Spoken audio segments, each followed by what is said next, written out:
Para Ildefonso no es proporcional que su casa sea sometida a extinción. Óscar Pérez, la figura de la extinción de dominio se ha convertido en una de las herramientas más efectivas de las autoridades para afectar las finanzas y el patrimonio de organizaciones delincuenciales. Con su aplicación que le permite al Estado hacerse a bienes utilizados con fines delictivos o adquiridos con dineros ilícitos, se han propinado duros golpes a negocios de bandas dedicadas al hurto de celulares, a la venta de autopartes robadas y al microtráfico. Pero, para Ildefonso Gutiérrez se trata de un instrumento desmedido, que lo tiene al borde de perder su vivienda, en el sur de Bogotá. Su drama se remonta al pasado 5 de abril, cuando policía y fiscalía adelantaron un allanamiento en uno de los 3 locales de su casa, ubicada en el barrio El Restrepo, donde funciona un establecimiento dedicado a la compra y venta de autopartes. En desarrollo de la diligencia, hallaron varias piezas de carros sin la documentación que acreditara su legalidad y procedencia, por lo que abrieron un proceso por los delitos de falsedad marcaria, receptación y comercialización irregular de autopartes. La sospecha de que en ese local se vendían y ocultaban autopartes robadas escaló hasta un proceso de extinción de dominio, no al establecimiento, sino a toda la vivienda, que fue cobijada con medidas cautelares de embargo. Para Gutiérrez, las partes que su arrendatario almacenaba son lícitas y fueron compradas como repuestos de segunda. Las facturas existen y son de vehículos estrellados o dados de baja. No hay denuncia de los propietarios sobre hurto, argumentó. Sin embargo, al margen del proceso por receptación y venta irregular, Gutiérrez alerta que la medida es desproporcionada e injusta. El secuestro, aprehensión material del bien, de su casa, avaluada en 500 millones de pesos y de la que recibía arriendos por cerca de 3 millones de pesos mensuales, correspondientes a 3 locales y 3 apartamentos. Por cuenta del pleito, muchos de sus arrendatarios se fueron y los pocos que quedaron, asegura, no saben si pagarle a él o al Fondo para la Rehabilitación, Inversión Social y Lucha contra el Crimen Organizado, Frisco, administrada por la Sociedad de Activos Especiales, SAE. Tutela, aduciendo que sus derechos al debido proceso, a la igualdad y a una vivienda digna fueron vulnerados. Gutiérrez interpuso una tutela ante el Tribunal Superior de Bogotá, con el fin de levantar las medidas cautelares contra el inmueble. No obstante, en septiembre pasado, el alto tribunal negó el recurso por improcedente, argumentando que el caso ya estaba en manos de un juzgado, por lo que instó a agotar el trámite ordinario antes de acudir a otras instancias.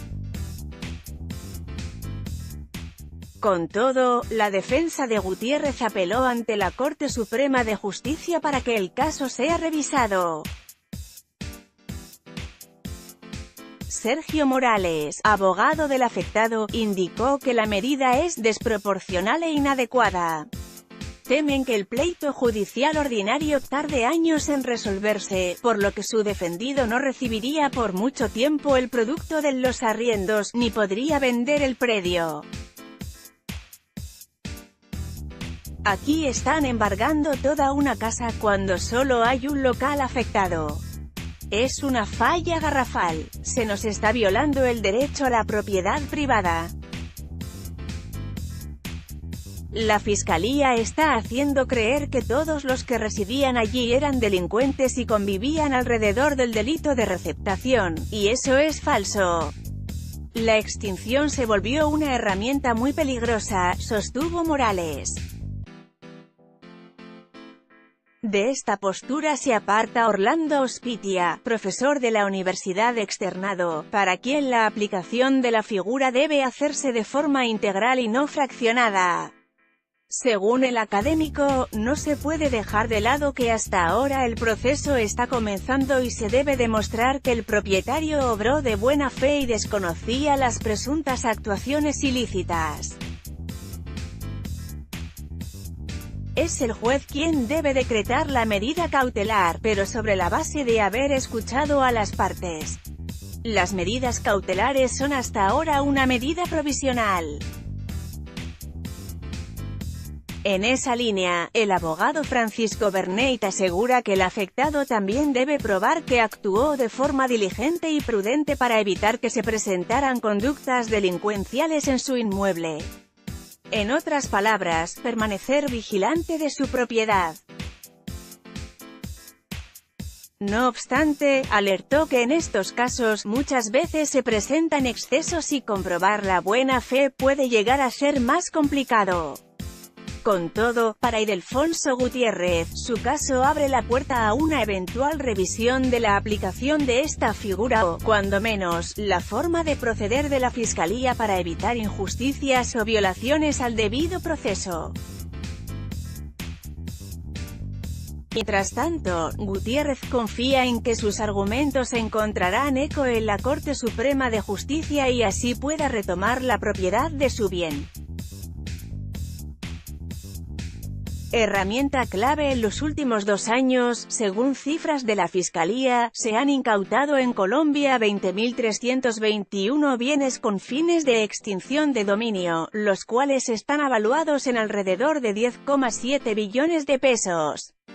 La mayor parte de esos bienes corresponden a procesos relacionados con narcotráfico, crimen organizado o del actuar de grupos armados ilegales. Por otro lado, hasta junio pasado, la SAE transfirió a la Nación 62.750 millones de pesos adquiridos en este tipo de procesos y manejados por Frisco. En el caso de Bogotá, esta figura se ha utilizado especialmente para atacar las finanzas de organizaciones dedicadas al hurto de celulares y comercio de partes de carros robadas.